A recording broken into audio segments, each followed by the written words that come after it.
You are welcome to Company and Partnership Law class.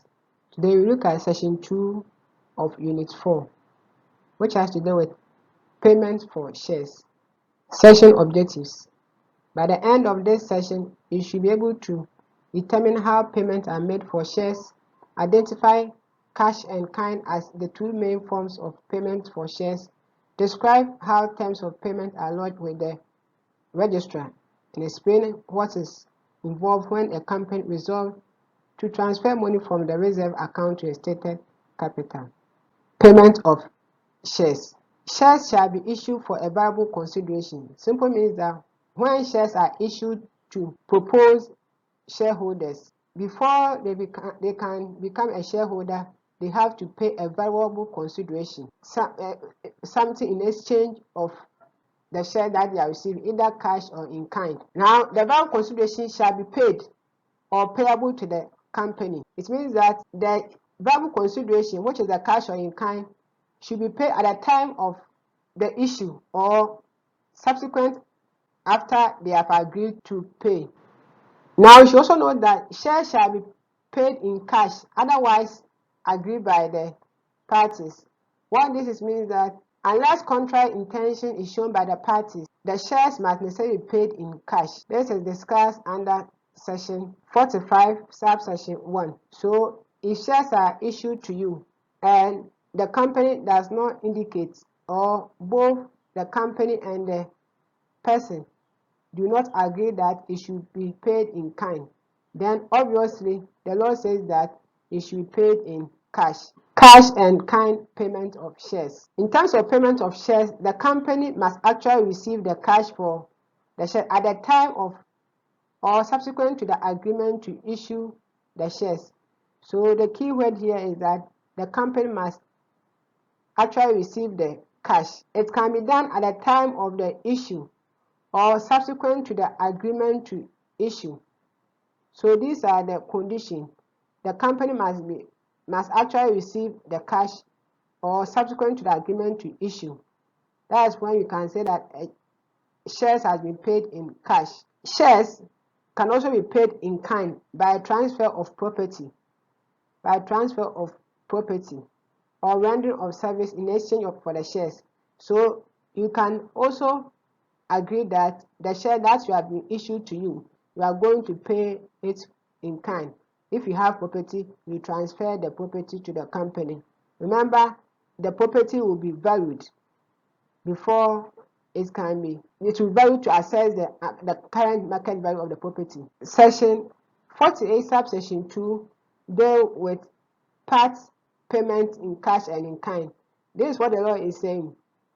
Now look, when a company issues shares to someone who has sold a property or agreed to sell property to the company, or the person has rendered a service to the company or has agreed to render a service to the company or to a nominated person, then the amount of money of payments made for the property or the service rendered shall be deducted from the amount of cash payments made for the shares, and only the remaining balance will be treated as cash payments, irrespective of the fact that check has been issued or security exchange has been issued. Now, a simple scenario: shares has been issued to you at 100 Ghana cedis. You either rendered a service or you sold goods to the company which cost 60 Ghana cedis. Remember, the cash payment that you're supposed to pay under the issue of share is 100. Now, either the service or the property you sold is 60.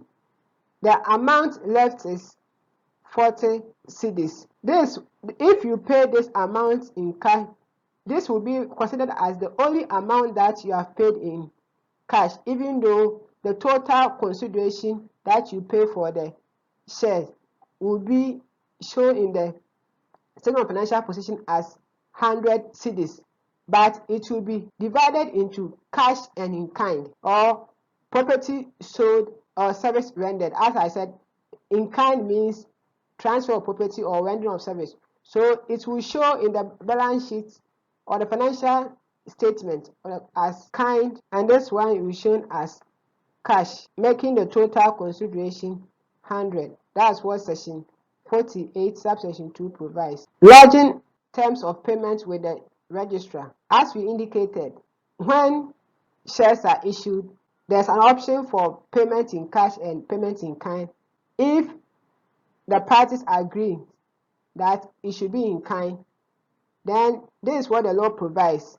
Under section 45 subsection 2, the law provides that when the company agrees to accept payment for share otherwise holding in cash, so if the company is agreeing that it's not going to accept, it's going to accept payments in kind, then the company has a duty that within 28 days after allotting the shares, deliver to the registrar for registration a contract, and that contract must be duly stamped, which will evidence that terms of agreement, and that it will give a prima facie evidence that it is the true value of the consideration at the time of issue. Or if the agreement has not been reduced in writing, particulars in the prescribed form of the agreement duly stamped as if it were written agreement. So if the company is going to issue shares and agree to accept payment in kind, the company must comply with this provision. Now the question is, what happens when the company is winding up and it appears that the true value of the asset that was declared is lesser than the market price?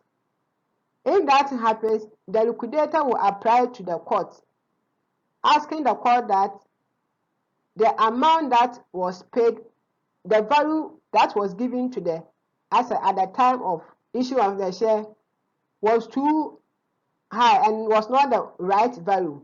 In the discretion of the court, a value will be given upon valuation, will be given to that asset, and the remaining balance will be paid by the one who received the share, that the shareholder. Capitalization issue.